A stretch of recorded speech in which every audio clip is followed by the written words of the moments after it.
हरे कृष्ण जय श्री हरि। सनातन धर्म में एकादशी व्रत का विशेष महत्व होता है। एकादशी व्रत जगत के पालनहार भगवान विष्णु को समर्पित है। मान्यता है कि एकादशी व्रत करने से पापों से मुक्ति मिलती है और अंत समय में मोक्ष की प्राप्ति होती है। हर महीने में 2 एकादशी व्रत रखा जाता है, पहला कृष्ण पक्ष में और दूसरा शुक्ल पक्ष में। मार्च महीने का पहला एकादशी व्रत आमलकी एकादशी व्रत होगा, जिसे आंवले की एकादशी या रंग भरी एकादशी के नाम से भी जाना जाता है। तो आज के इस वीडियो में हम जानेंगे कि साल 2025 में आंवले की एकादशी कब है, पूजा का शुभ मुहूर्त क्या होगा और एकादशी व्रत का पारण कब किया जाएगा। तो इस वीडियो को अंत तक अवश्य देखिएगा। अगर आपको जानकारी अच्छी लगे तो इस वीडियो को लाइक करके कमेंट बॉक्स में हरे कृष्णा अवश्य लिखें।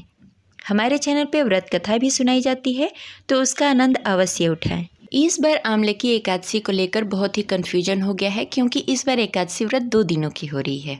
तो लोग असमंजस में हैं कि एकादशी व्रत किस दिन रखी जाएगी, पहले दिन वाली या दूसरे दिन वाली। तो आज की इस वीडियो में हम आपका कन्फ्यूजन दूर करने वाले हैं। हिंदू पंचांग के अनुसार आंवले की एकादशी का व्रत हर साल फागुन मास के शुक्ल पक्ष की एकादशी तिथि को रखा जाता है।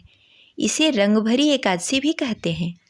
आंवले की एकादशी महाशिवरात्रि और होली के मध्य में आती है। इस साल आंवले की एकादशी यानी कि रंग भरी एकादशी 10 मार्च 2025 दिन सोमवार को पड़ रही है। हिंदू पंचांग के अनुसार आंवले की एकादशी का प्रारंभ 9 मार्च 2025 को सुबह 7:45 पे प्रारंभ हो रही है और 10 मार्च 2025 को सुबह 7:44 पे समाप्त होगी। उदय तिथि के अनुसार 10 मार्च 2025 दिन सोमवार को एकादशी व्रत रखा जाएगा। जब भी एकादशी व्रत 2 दिनों की होती है तो दूसरे दिन के एकादशी व्रत रखना चाहिए, क्योंकि कभी भी द्वादशी में व्रत का पारण नहीं करना चाहिए, इसलिए इस बात का ध्यान रखें। एकादशी व्रत का पारण 11 मार्च दिन मंगलवार को सुबह 6:35 से 8:13 तक रहेगा।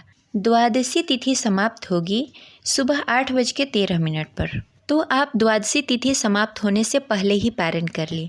चलिए जानते हैं आंवले की एकादशी का महत्व क्या है। शास्त्रों के अनुसार आंवले की एकादशी का विशेष महत्व है। इस दिन आंवले के वृक्ष की पूजा की जाती है। बता दें कि आंवले का नाम आमलकी भी है, इसीलिए आमलकी एकादशी के दिन आंवले के वृक्ष की पूजा की जाती है। आंवले के वृक्ष के हर हिस्से में भगवान का वास माना जाता है। इसके मूल यानी कि जड़ में भगवान विष्णु के वास होता है, तने में शिव जी और ऊपर ब्रह्मा जी का वास माना जाता है। साथ ही इनकी टहनियों में मुनि देवता और पत्तों में वसु और फूलों में मरूड़गर और इनके फलों में सारी प्रजाति का निवास माना जाता है। भगवान विष्णु को आंवले का वृक्ष अत्यंत प्रिय है। कहते हैं कि आंवले के वृक्ष के स्मरण मात्र से गौदान के समान पुण्य फल मिलता है। वहीं इसके स्पर्श से किसी भी कार्य का 2 गुना फल प्राप्त होता है और इसके खाने से 3 गुना फल मिलता है। अतः स्पष्ट है कि आंवले का वृक्ष व्यक्ति के समस्त समस्याओं को हरण करने वाला है। अब चलिए जानते हैं कि आंवले की एकादशी के दिन आंवले के वृक्ष की पूजा कैसे की जाती है। आंवले की एकादशी के दिन सबसे पहले आंवले के वृक्ष के पास जाकर वहां चारों तरफ की भूमि को साफ सफाई करनी चाहिए और मिट्टी को गोबर से लिपना चाहिए।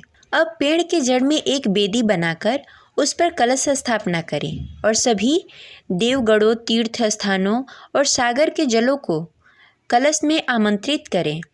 इसके बाद कलश के ऊपर 5 आंवले का पत्ता रखें और संभव हो तो कलश पर चंदन का लेप करें। साथ ही कलश के ऊपर लाल या पीले रंग के कोरे कपड़े से ढक दें। फिर कलश के ऊपर श्री हरि विष्णु के 6ठे अवतार परशुराम जी की तस्वीर या मूर्ति की स्थापना करें। दीप जलाकर विधिवत पूजा करें। अगर आंवले के वृक्ष के पास जाकर पूजा न कर सके तो घर पर आंवले की एक टहनी लाएं और घर पर उत्तर पूर्व की दिशा में स्थापित करके ठीक उसी प्रकार विधिवत पूजा करें। पूजा करने के दौरान ओम नमो भगवती वासुदेवाय मंत्र का जाप करते रहें। भगवान की आरती करें, एकादशी व्रत कथा पढ़ें या सुनें। इस तरह पूजा के बाद अगले दिन यानी कि द्वादशी के दिन सुबह किसी भी ब्राह्मण को भोजन कराकर यथाशक्ति दान दक्षिणा देकर और परशुराम जी की मूर्ति सहित कलश को भेंट कर दें। इसके पश्चात पारण करें। इस प्रकार पारण करके अन्न जल ग्रहण करना चाहिए। तो ये रही आज की जानकारी। आशा करते हैं आपको अच्छी लगी होगी। तो मिलते हैं अगले वीडियो में, तब तक के लिए हरे कृष्णा, जय श्री हरि।